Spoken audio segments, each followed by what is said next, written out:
Good morning student, welcome to saffron English medium school. તો આજે આપણે ભણીશું ગુજરાતી ધોરણ 1 સ્ટેપ કે પગલું 45. તેમાં ચિત્ર જુઓ, શબ્દ વાંચો અને લખો. તો પહેલું ચિત્ર શેનું આપ્યું છે? ઋષિ. ઋષિ એટલે શેક, જે આપણે જોઈએ જ છે. ઋષિ બ્રાહ્મણો હોય ને એ લોકો જે હવન એવું કરે તેને શું કહેવાય? ઋષિ. અને બીજું ચિત્ર શેનું આપ્યું છે? વૃષભ. વૃષભ એટલે બુલ, અને બીજા શબ્દમાં કહીએ તો બળદ. ઋષિ. ઋષિ. વૃષભ. વૃષભ. વૃષભ. હવે વાંચો અને લખો. અક્ષરો આપે છે તો કૃ, કૃ, કૃ, ગૃ, ગૃ, ગૃ, ગૃ, ગૃ, ગૃ, છૃ, છુ, છૃ, તૃ, તૃ, તૃ, દ્રુ, દ્રુ, દ્રુ. પછી 46 શું આપ્યું? નૃપ એટલે કિંગ. કિંગ એટલે રાજા. પછી શું આપ્યું? કૃષક. કૃષક એટલે ફાર્મર. ફાર્મર એટલે ખેડૂત. નૃપ, નૃપ, નૃપ. કૃષક, કૃષક, કૃષક. અક્ષરો વાંચો અને લખો. ધ્રુવ, ધ્રુવ, ધ્રુવ. નૃ, નૃ, નૃ. પૃ, પૃ, પૃ. ભૃ, ભૃ, ભૃ. ભૃ, ભૃ, ભૃ. મૃ, મૃ, મૃ. પગલું 47 શું આપ્યું છે? વૃક્ષ. વૃક્ષ એટલે ટ્રી. ટ્રી એટલે ઝાડ. વૃક્ષ, વૃક્ષ, વૃક્ષ. પછી બીજું ચિત્ર શેનું આપ્યું છે? શૃંગાલ. શૃંગાલ એટલે ફોક્સ, અને આપણે બીજા શબ્દમાં કહીએ તો શિયાળ. શૃગાલ. શૃગાલ. શૃગાલ. ઋ, ઋ, ઋ. ઋ, ઋ, ઋ. શ્રુ, શ્રુ, શ્રુ. શ્રુ, શ્રુ, શ્રુ. હ, હ, હ. હવે પ્રવૃત્તિઓ. તો સમાન અક્ષરો ફરતે વર્તુળ કરવાનું, જે આપણે આગળ કરી ચૂક્યા છીએ. તો આપણે ફરીથી કરવાનું છે. તો કરીશું. નૃ, નૃ, નૃ, નૃ, નૃ. પછી શું કીધું? નુને નુ સાથે જોડો અનેવુને વુ સાથે જોડો. તો આપણે પહેલાં સમાન શબ્દો સાથે જોડી દઈશું. એ નૃ, નૃ, નૃ, નૃ, નૃ. વૃ, વૃ, વૃ, વૃ, વૃ, વૃ.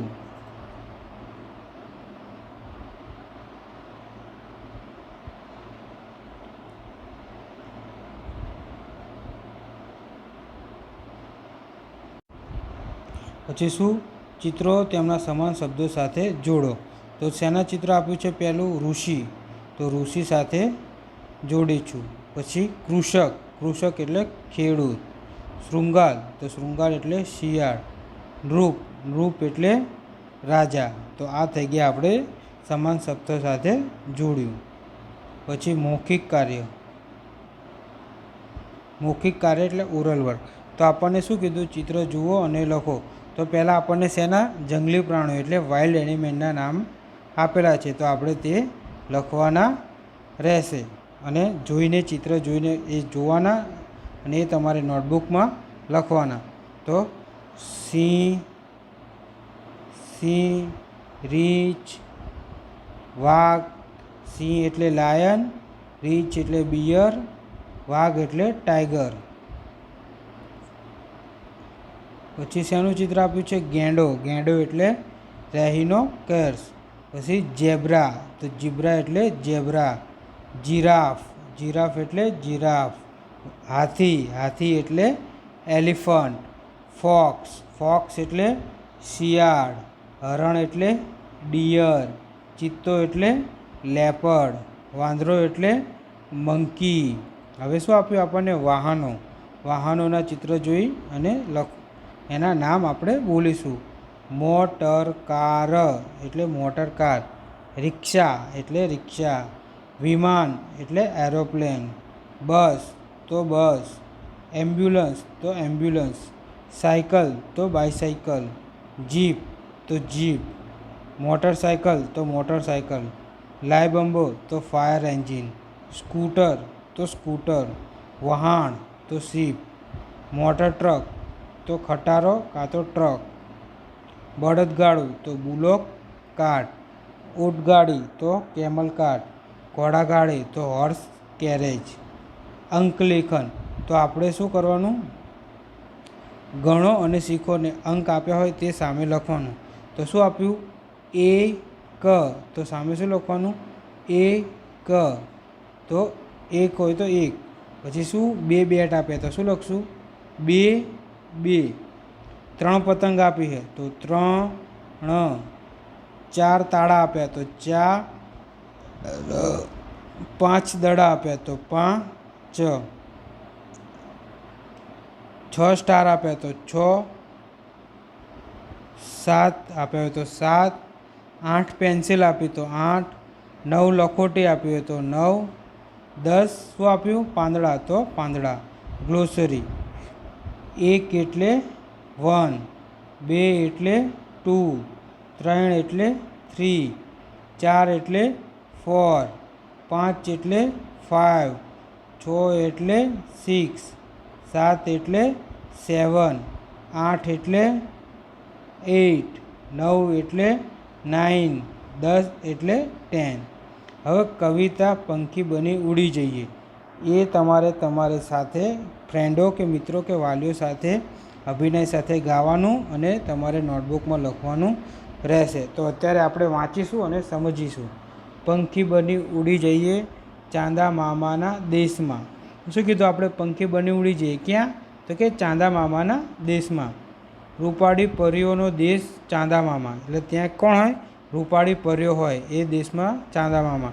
પરી બની વસી જઈએ, શું કરીએ, ત્યાં પરી બનીને વસી જઈએ. હો ચાંદા મામાના દેશમાં, ક્યાં, ચાંદા મામાના દેશમાં. રૂપેરી વાદળીના દેશ ચાંદા મામા, ત્યાં કેવું હોય, વાદળો હોય, કેવા હોય, રૂપાળા વાદળો હોય. વાદળી બની ઢળી જઈએ, ઢળી જવું એટલે વરસાદ બનીને વસી જવું એમ. ચાંદા મામાના દેશમાં. ટમટમતા તારલાનો દેશ ચાંદા મામા, કેવા તારલાઓ ચમકતા હોય, એ કેવા ટમટમ કરતા ચમકતા હોય એવો દેશ ચાંદા મામાનો. તારલા બની જગી જઈએ, શું, તારલાની જેમ ચમકી જઈએ. હો ચાંદા મામાના દેશમાં, ક્યાં, પણ ચાંદા મામાના દેશમાં. કવિતા એક કહીને ઊભા થાવ, આ બી તમારે અભિનય સાથે ઘરે કરવાની રહેશે, આપણે સમજીશું. એક કહીને ઊભા થાવ, 1 2 3. શું કરવે, એક કહેવાનું અને ઊભું થવાનું, પછી 1 2 3, 1 2 3. પછી 3 કહીને માથે, 2 કહીને ઊંચે હાથ કરો, 1 2 3. કેવું, 2 કહીને હાથ ઊંચા કરવાના, ચિત્રમાં તમને બતાવેલું છે તે રીતે જ કરવાનું છે. 3 કહી માથે હાથ મૂકો, શું કરવાનું, 3 કહીને માથે હાથ મૂકવાનું. ને 4 કહીને ખભે હાથ, 5 કહીને કેળે હાથ, 6 થોડા લટકા કરો, શું કરી, 5 કહીને કેળે હાથ મૂકીને શું કરવાનું, ગોળ ગોળ કમર લટકાવવાની. પછી 6 કહીને વાંકા વળો, 7 સાથે ગોઠણ પકડો, શું કરવાનું, ઢીંચણના જે અંગૂઠા આવે ને તે પકડવા નીચે. 8 અંગૂઠા પકડો, શું કરવાનું, 8 અંગૂઠા પકડો. 9 કહીને ઊભા થાવ, 10 કહીને કૂદકો મારો. જોડકણા, નગારાની નોબત વાગે વાગે મીઠો પાવો, ઢોલ સાથે પડકમ વાગે ગીતો ગાવા આવો. પછી બકરી પેલી કાળી ધોળી, બે બે કરતી જાય, સીમ ખેતરે ચરતી જાય, આલો પાલો ખાય. લઈ લખોટા લલ્લુ આવે, કલ્લુ લાવે ગોટા, શેરી વચ્ચે ગબ્બી ખોદી, ખેલે નાના મોટા. સસલાભાઈ તો બિક્કળ ભારે, ખાય કાતરી પાન, ઉંદરભાઈના મામા એ તો લાંબા લાંબા કાન. હરણું નાનું નમણું કેવું, ભરતું લાંબી ફાળ, આંખો એની ચમકેલીને પવન સરખી ચાલ. પુનરાવર્તન. તો હવે આપણે થોડું પુનરાવર્તન કરીશું. તો સમાન અક્ષરો ફરતે ગોળ કરો, જે રીતે આપણે એક્ટિવિટીઝમાં કરતા હતા એ રીતે. તો પહેલું શું આપ્યું છે આપણને? લી. તો લી લી. પછી શું આપ્યું? ગી. તો ગી ગી ગી. ધૂ. ધૂ ધૂ ધૂ ધૂ. પૂ પૂ પૂ પૂ પૂ પૂ. ત્રુ ત્રુ ત્રુ.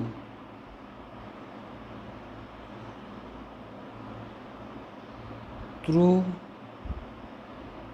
ત્રુ.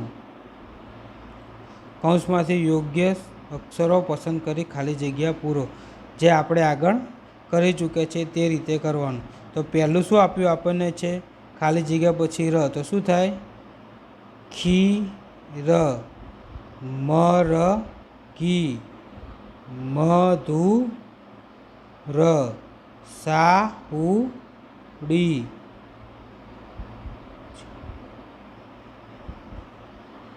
દૂધ. કબૂલ. પાણી. સાબુ. પૂર. પૂરી. મૂરખ. નૃપ. સમાન શબ્દો જોડો. તો પહેલું શું આપ્યું છે આપણને? કઢી. તો કઢી ક્યાં લખેલું છે? તો કઢી. પછી દીકરી. દીકરી. તકલીફ. તો તકલીફ. વાળું. કુમાર. જરદાલુ. ઝૂલણ. સૂરજ. હવે ચિત્રોને તેમના સાચા શબ્દો સાથે જોડો. તો પહેલું ચિત્ર શેનું આપ્યું છે આપણને? નદી. તો નદી સામે લાઇનિંગ કરીશું આપણે. તો નદી. પછી શેનું ચિત્ર આપ્યું? લપસણી. તો લપસણી સામે લાઈન કરીશું. પછી સાધુ. તો સાધુ સામે લાઈન કરીશું.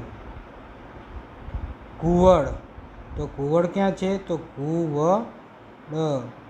મૂળ. તો મૂળ. જાસૂદ. હવે પહેલાંનો અક્ષર લખો. તો ઘી પહેલાં શું આવે?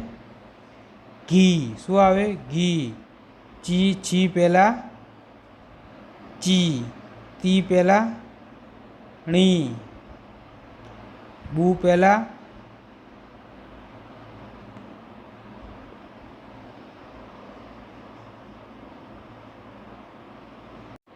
બુ પહેલાં ફૂ. યુ પહેલાં હું. યુ પહેલાં તો યુ પહેલાં મું. પુ પહેલાં નું. લુ પહેલાં રૂ. વુ પહેલાં લુ. સુ પહેલાં વુ. ને નું પહેલાં ધુ. હવે પછીના અક્ષર લખો. તો ઘી પછી ચી. જી પછી જી. ટી પછી ઠી. થુ પછી દી. બુ પછી ભૂ. રૂ પછી લુ. વુ પછી સુ. ષટકળના સુ પછી સુ. સસલાનો સુ. હુ પછી ળુ. ને કુ પછી ખુ. ચિત્રો જોઈ કૌંસમાંથી યોગ્ય શબ્દ લખો. તો પહેલું ચિત્ર શેનું આપ્યું આપણને? શેનું આપ્યું છે? માખી. તો માખી ક્યાં લખ્યું છે? આયર્યું. બીજું ચિત્ર શેનું આપ્યું? બકરી. તો બકરીનું આયર્યું. ચીકુ. તો ચીકુ ક્યાં છે? આયર્યું. પછી શેનું ચિત્ર આપ્યું? ખુરશી. તો ખુરશી ક્યાં છે? આ રહી. પછી શેનું ચિત્ર આપ્યું છે? કુલ્ફી. તો કુલ્ફી ક્યાં છે? આ રહ્યું. પછી શેનું ચિત્ર આપ્યું છે? બૂટ. બૂટ. તો બૂટ ક્યાં છે? આ રહ્યા. પછી શેનું ચિત્ર આપ્યું છે? ખજૂર. તો ખજૂર ક્યાં છે? આ રહ્યું. પછી શેનું ચિત્ર આપ્યું છે? કબૂતર. તો કબૂતર ક્યાં છે? કબૂતર અહીંયા છે લખેલું. પછી શેનું ચિત્ર આપ્યું છે છેલ્લું? ઝાડ કે વૃક્ષ. તો વૃક્ષ ક્યાં લખેલું છે? આ રહ્યું. હવે શું કીધું? આડા અવડા અક્ષરો બરાબર ગોઠવીને લખો. તો શું લખ્યું? સમીખ. તો શું બનશે એનું? ખમીસ. નરાઈ. તો શું બને? ઈરા ન. પછી મૂલ. તો અમૂલ. કડીટુ. તો ટુકડી. લાવપુ. તો પુલાવ. સપિયુ. તો પિયુષ. પછી રણુપુ. પૂરણ. ડીપપા. તો પાપડી. ભલસુ. તો શું વધ્યું? સુલભ. નીચેના શબ્દો વાંચી સૂચના પ્રમાણે લખો. તો જેમાં ઈ રહેલો હોય તેવા શબ્દો લખો. તો પહેલું શું કીધું? દિવાલ. તો શું આવશે? દિવાલ પછી વીજળી અને સીડી. પછી શું કીધું? જેમાં ઉ રહેલો હોય તેવા શબ્દો લખો. કુળ. તો નુસ્ખા અને નૂતન. નૂતન નહીં, સોરી, ગુજરાત. પછી શું કીધું? જેમાં ઉ રહેલો હોય તેવા. ભૂખ. તો સૂતર અને નૂતન. વાક્ય લખો. તો શું લખ્યું? ગીતા ગીત ગાતી જા. રીચા ખાટી આંબલી ખા. કનુ સુખડ ખસ. માનુષી મધુર મુરલી વગાડ. ઉષા બૂમા બૂમ ન કર. જૂલી ભૂલ કબૂલ કર. તો આ થઈ ગયું આપણે રિવિઝન અને વિશેષ પ્રવૃત્તિ. તો શું કીધું? તમારે ચિત્રોના રંગ પૂરો અને તેમાંના નામ લખવાના છે. તો પહેલું ચિત્ર કમળ છે. તો કમળ પર તમારે કલર પૂરવાનો રહેશે. પછી શેનું છે? વિમાન. તો વિમાનમાં તમારે કલર પૂરવાનો રહેશે. હાથીમાં પણ તમારે કલર પૂરવાનો રહેશે. અને આ શેનું ચિત્ર છે? ગુલાબ. તો ગુલાબનું પણ તમારે કલર પૂરવાનો રહેશે. આ આપણું થઈ ગયું રિવિઝન પૂરું અને એક્ટિવિટીઝ પણ. તો હવે આપણે મળીશું નેક્સ્ટ ટાઈમ. અને આ તમારે તમારી નોટબુક અને વર્કબુકમાં લખવાનું રહેશે. Thank you.